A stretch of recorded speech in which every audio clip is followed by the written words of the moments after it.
All right, so let's talk about the concept of content first. Let's start there.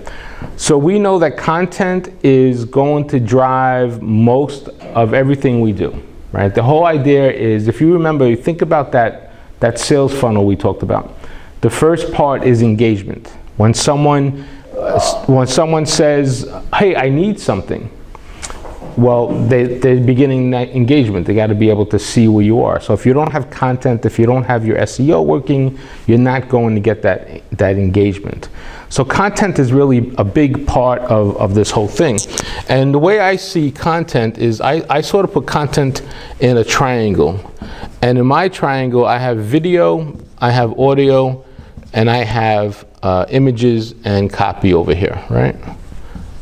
So basically, if you do content, you want to do 3 different types of content, which is going to make sense. So if you do video is going to drive a lot of what's happening in terms of your needs and getting that message across, because video is really valuable right now, right? So the idea here is that, okay, let me do some content. I have limited resources, but I have to come up with some content for all my social medias. So think about this. How many social media platforms are out there? Well, you could participate in a lot of them, right? If you just think about the top 5, top 6, top 7. And then you have to ask yourselves, well, how many times a week do I need to post that content? So if you say there's 7 social medias and you want to do 3 different types of content, video, audio, and images, right? That's 7 times 3 times how many days did you want to do that? Let's say 5. So what is that? That's 21 times 5 is 66 pieces of content, right? Is that right? My math is right there? 65 pieces of content per week. Now, if each piece of content takes 10 minutes to create, that's 650 minutes per week that you need just in creating content. So content could be very overwhelming. There could be a lot of content out there, but it could be very overwhelming in this whole thing, right? Okay, so let's talk about the content there then. My suggestion is you're not going to be good at all social media. That sounds like a pretty hard thing to do. So earlier we talked about, well, how do we know where to post? How do we know what social media is going to be important or not? That's where it comes down to your targeting and understanding your messaging and your targeting. So let's say you do your demographics. Let's say you do your segmentation. And in your segmentation, you're breaking it down. Remember, we start at the very top of targeting, and then we break it down to a more realistic target. And then from there, we segment it down even further.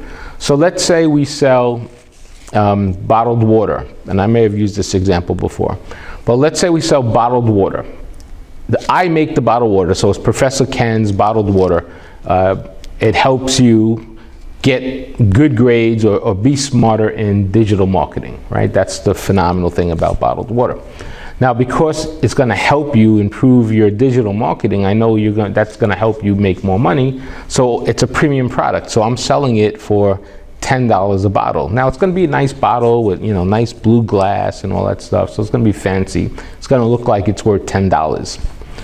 So I start off at the very top of that conversation. Well, how many people drink water? Well, we know everybody drinks water, right? So that's the whole country. If you're just selling in the United States, that's 330 million people plus or minus. Now, we know that that's not possible. It's not possible to sell to everybody that drinks water, because why? Well, not everyone buys bottled water, right? So then we have to drill that down to, okay, how many people buy bottled water? All right, let's say 100 million people buy bottled water.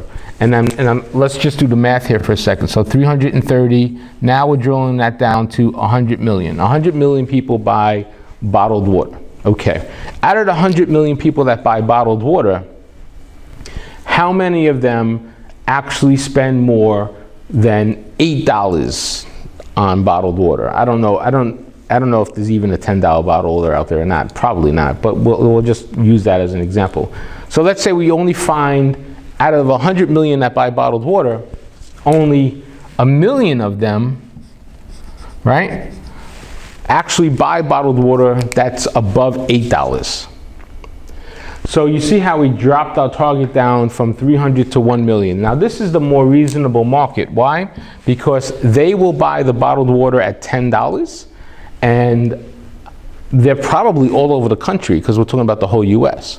So then the next thing I need to do is, where am I shipping this product, or how am I getting this product out? Am I shipping it, am I doing FBA through Amazon? If I'm shipping it out of my warehouse, can I do the whole country? What does that look like? If I can do the whole country, then this million is my target. But if I could only do the state of Florida, I need to make that even lower to how many people from this 1 million drink Professor Ken's bottled water over $10 in the state of Florida. But there's one more level too, because it's not just bottled water that's $10 or above. It's bottled water that's $10 above that helps you get smarter in digital marketing, right? So that 1 million is actually probably going to be now knocked down to, I don't know, let's say 200,000, because only a fifth of those people are really interested in know anything about digital marketing, have any interest at all in digital marketing. So originally I started with the whole country, drilled it down to just the people that drink bottled water, drilled it down to the people who will spend at least $10 on bottled water, drilled it down to, why don't you come around the front? Drilled it down to the people that want to spend money but are in digital marketing. Come on in, have a seat. Okay, so that's how you drill that down. So now this number, this 200,000 is officially your target. That's what you want to target. Okay, does everybody see the math and how you do that? So, it reminds me on Facebook when you boost a post and you're like defining the audience and then the number just keeps getting smaller. That's exactly right. So that's exactly a good illustration. So when you're on Facebook and you're building a post or you're doing an ad, you have that little green scale that says how much your audience is. Your audience should be getting smaller. Why? Why is that important? Because listen, if you sell women's bathing suits, right? And and you're targeting people who go to the beach or like vacation, Caribbean vacations or whatever it is. I'm in that group. No question about it. That's what I like to do. But as you look further, I'm not really into women's bathing suits, right? So I wouldn't be your target. Why would you spend 45 cents to send me a message or send me an ad that I have no interest in? It wouldn't make any sense. Unless, of course, I was shopping for my daughter or my wife, which I wouldn't be, right? I don't naturally buy them bathing suits. That'll be, forget about it. That'll be crazy because, you can't buy, everyone has their own taste. I'm sure whatever I got would not be right at all. So basically, you would be wasting your money. That's why you got to target down to the lowest common denominator. All right, so now that we're here, now that we know that it's 200,000, what do we do with that number? Well, in that 200,000, we're going to break that up. Remember, let's define that. So this 200,000 are people who drink, right, $10 bottled water and want to get better in social media, right? Okay. So we drilled that down, and this is all estimates. We're guessing based on what we've done, our research. That's why research is really very important here. Okay, so we have 200,000. Now, can we go a little further with that? The answer is yes. Why? What type of people are made up in this 200,000? Well, most likely, let me move this out of the way. Most likely you have male and female.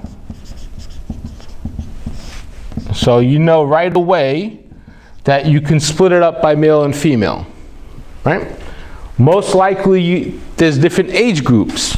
Let's say there's 25 to 35. Let's say there's 36 to 45. And let's call this 45 plus, right? So now we know that too. So at a minimum, we could break this down by male or female, gender. We could break it down by age. Can we also do other things? This is all the demographics, right? We can also do household, what we call household income. So household income is HHI, and that represents how much money these individual makes. So you could break it down that way as well. And we also have things like interest, like what are they interested in? Obviously, in this particular case, all of them will be interested in digital marketing or online marketing or business of some sort, right? So you can see we're breaking it down even further. So we have to look at that. And when we break this down, we're going to see, let's use this 200,000 number as an example. Male and female, let's say there's only 10,000 in each, male and female from 25 to 35. 36 to 45, let's say there's 50,000 here and 60,000 here, right? That's 10. So what is that? 110, 120, 130. 45, let's say there's 30 here, that's 160. And over here, and 40,000 there, okay? So 40, 70, 80, 90, 150, 200, 200,000. That's sort of how we break up the numbers. So now we broke it up by age group, so we know how many are there. These are all 10,000 numbers. So now we did all that. Okay, the next step, household income. So in our case, we probably want, this is a $10 bottle of water, you probably want someone making over $55,000 a year for it, right? So I would put 55 plus over here. So in 55 plus, you have, I don't know, let's say 70,000 males and 130,000 females. You know why? Because women are making more money than men these days, or at least they're more employable than men these days. So that's great, right? So that's the split. Interest. People that actually like digital marketing, well, this could be a split. This could be 90-110, let's say. Something like that, okay? So you see how you can break, now this is all the same number. So this is 200, that's 200, and that's 200, okay? So you could break down and segment your market different ways based on what your needs are. So that would be good. So now we've taken it all the way down to segmentation to understand. So why is this important? This is important because when you create message, when you create content, you have to know who you're sending it to. You have to know your audience. You have to know your persona. Because think about this. I'm in the male 45 plus, and we're doing a water product. So what would be great, just vision out. Remember, there's the art and the science of marketing. So I can, the image I see here is someone like us sitting in a classroom, sweating really, profusely a lot over digital marketing with jogging pants on or jogging shirts or something like that to give it like that athletic type look. And maybe you look at him and he looks like he might be jogging or something like that at first, but he's actually, trying to do a digital marketing campaign, but he's sweating it out. And what does he need? He needs a bottle of Professor Ken's water to help him calm his nerves and get better at digital marketing, right? And get rehydrated, something like that. So that if you did that ad, that would be targeted to me, an older guy doing this, right? You don't want to send that same ad to the millennial, or you don't want to send that ad maybe to the Gen Xer female either. So you have to create that content for that particular audience, and that's where the messaging comes in, okay? So the first step of this is know the who. Who is your target and how are you going to reach them? And then once we get there, then we could start building up the content, okay?